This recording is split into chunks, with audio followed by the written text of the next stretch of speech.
La primera identidad que podríamos hablar, o la primera categoría, es la de musulmán, ¿no? Y juega un rol importante en la manera en cómo se van adscribiendo y cómo también se van definiendo, ¿no?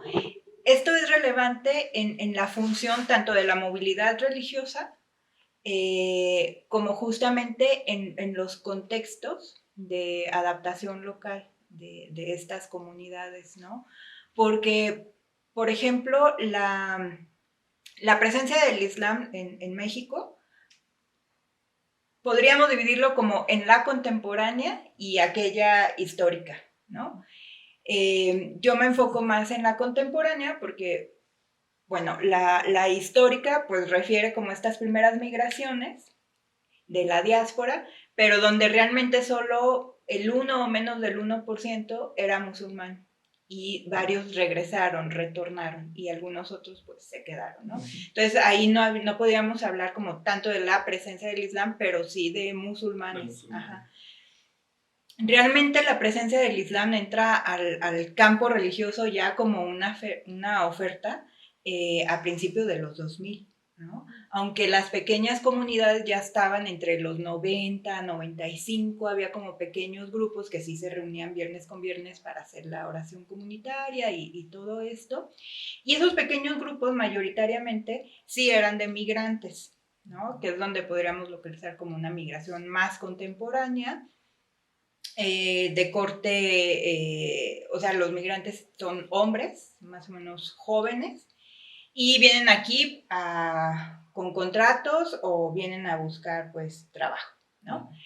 Y estas pequeñas comunidades están armadas así, y, por ejemplo, la comunidad de Guadalajara tenía más o menos en ese momento unos 50 integrantes, que lo interesante de esta comunidad es que era también una comunidad de tránsito, es decir, llegaban estos migrantes por un periodo, por estudios, por estancias laborales, etcétera, y ahí es donde convivían y luego se iba. Entonces era como muy oscilatoria, ¿no? Realmente en el 2000 es cuando empiezan a pasar como cosas interesantes y además el Islam empieza a ser como visibilizado, ¿no?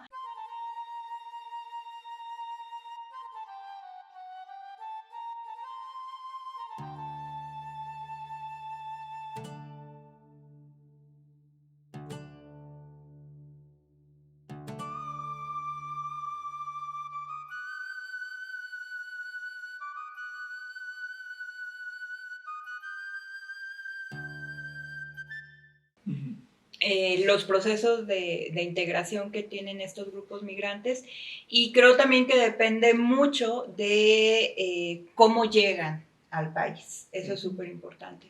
Porque, por ejemplo, tenemos los casos de personas, digo, sigue siendo además una migración varonil, o sea, es una migración de hombres más o menos entre veintitantos años a treinta y tantos años. La mayoría viene soltero y cuando cuestionas, o no cuestionas, sino cuando preguntas sobre por qué emigrar, eh, suelen ser no muy claros, pero uno entendería en los contextos donde estaban situados el por qué, ¿no? Pero todos coinciden más o menos en una época donde se empezaron a dar las revoluciones, las primaveras, ajá, todo esto, ¿no? Entonces, obviamente la cuestión laboral, la cuestión económica, la falta de movilidad social los empuja a salir de ahí, ¿no? Entonces tenemos aquellos que, por ejemplo, ya vienen con un contrato laboral y que tienen más o menos la vida solucionada en términos de economía, ¿no? Y que además llegan ya dominando el español o medianamente el español y con eso se pueden mover laboralmente, ¿no? Eso por una parte. Tenemos la otra parte de los migrantes que, por ejemplo, que para poder salir del país, bueno, claro, ellos no lo expresan así, tienen que crear estrategias que además vinculan a las mujeres conversas de acá. Entonces, la mujer conversa, o la mujer musulmana en general, religiosamente, uno de los mandatos, seas hombre o mujer, es el matrimonio, ¿no? Con esto se dice que completas tu religión en el Islam. Entonces, el matrimonio va sí o sí, ¿no? Sí. En el caso del hombre musulmán, él puede casarse con una mujer que venga de la línea blanca y no hay ningún problema. En el caso de la mujer, no, tiene que ser solo musulmán. Entonces, una de las primeras problemáticas a las que se enfrentó la mujer conversa era, ¿y ahora con quién me caso? ¿No? Entonces, dentro de la comunidad, pues no había prospectos, o a menos los conversos que habían, pues no, ¿no? Y esto también se debe justamente a la mediatización de la que estábamos hablando, de cómo se proyecta el musulmán, la vida del árabe, la vida en el Islam, ¿no? Con lujos, opulencia, mucho amor, esta idea del romanticismo recae en eso, ¿no? Entonces, por parte de ellas también hay una búsqueda constante de un prospecto, y tiene que ser musulmán. Entonces, de este lado geográfico, sí, ¿no? Muy arriba, ¿no? Sí, entonces justamente ahorita estoy trabajando con otras dos colegas la cuestión de los matrimonios islámicos, para dar forma ya no solo en lo local que estábamos trabajando de manera separada, sino intentar ya hacer un diálogo donde nos muestre esas estructuras más amplias, ¿no? Porque lo que estamos encontrando es que justamente en esta parte geográfica, una de las estrategias para poder salir del país es vía matrimonio.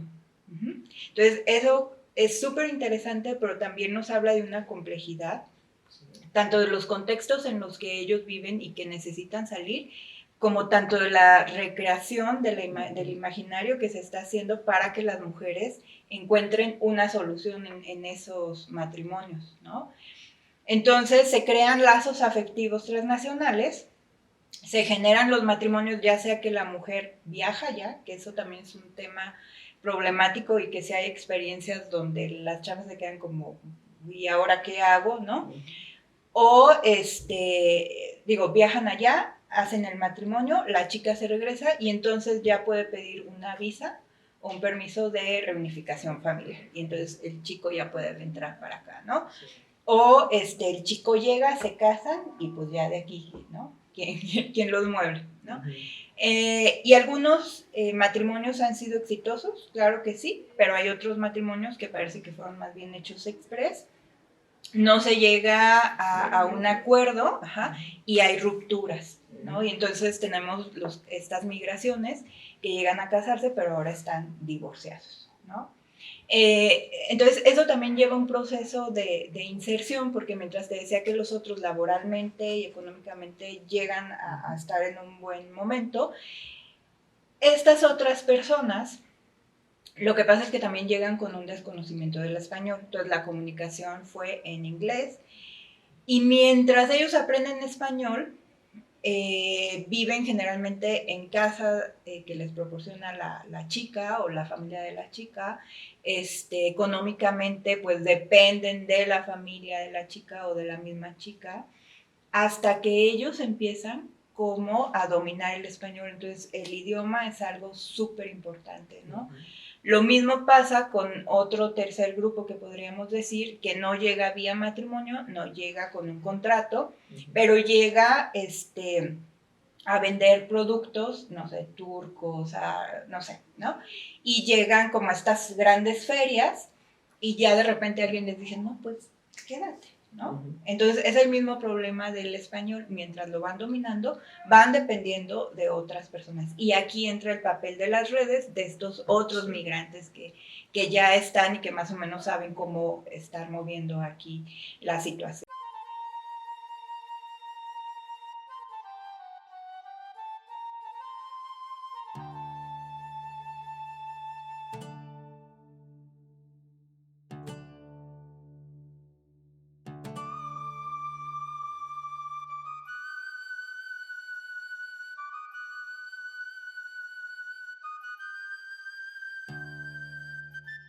Te digo, empiezan así como en estas redes de apoyo, y luego también tenemos dentro de este grupo a personas que vienen con estudios universitarios, y eso ya aquí les ayuda. O sea, es decir, estamos hablando de una población migrante que sí tiene estudios, o sea, mínimo una licenciatura, y tendrán otros que una maestría, etcétera, pero también su proceso de inserción laboral va a depender mucho del permiso que tengan para estar aquí, ¿no? Por ejemplo, hay quienes van a solicitar la residencia y entonces eso les permite ya tener como un campo laboral más abierto y además vienen con carrera, ¿no? O sea, tienen alguna especialización y, por ejemplo, se pueden insertar mayoritariamente como docentes, que es algo que sucede aquí y que lo revisé en otro trabajo.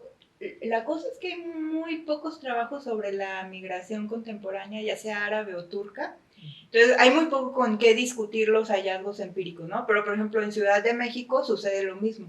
Cuando adquieren este tipo de permiso, generalmente se insertan como docentes. Entonces, creo que la docencia es algo que está ahí. O, dependiendo la carrera, se insertan como en algunas empresas, ¿no? A trabajar. Eso por un lado. Por ejemplo, habrá quien, que fue un caso, nada más un caso de lo que alcancé a ver aquí, pide la nacionalización. Eso es súper interesante porque el tema de la nacionalización o de la naturalización es algo a lo que mantienen como una línea, ¿no? Y para ellos siempre la pregunta es que, ¿cómo me puedo hacer mexicano si yo sigo siendo árabe, si sigo siendo egipcio? Sobre todo el tema de que muchas veces no pueden jugar con la binacionalidad. Ajá, ¿no? Todo fuera como eso, pues dicen, la quiero sin ningún problema, pero si me vas a quitar mi nacionalidad de origen, ahí yo no puedo. Entonces la pregunta es, ¿y piensas regresar?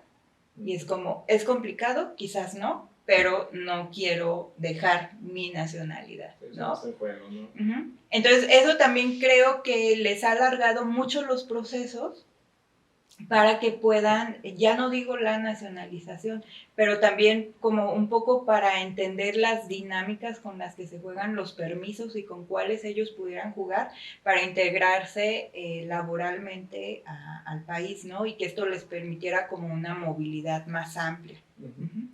Porque cuando no logran esto, en lo único en que se desarrollan es justamente la parte de la gastronomía y la venta de productos, ¿no?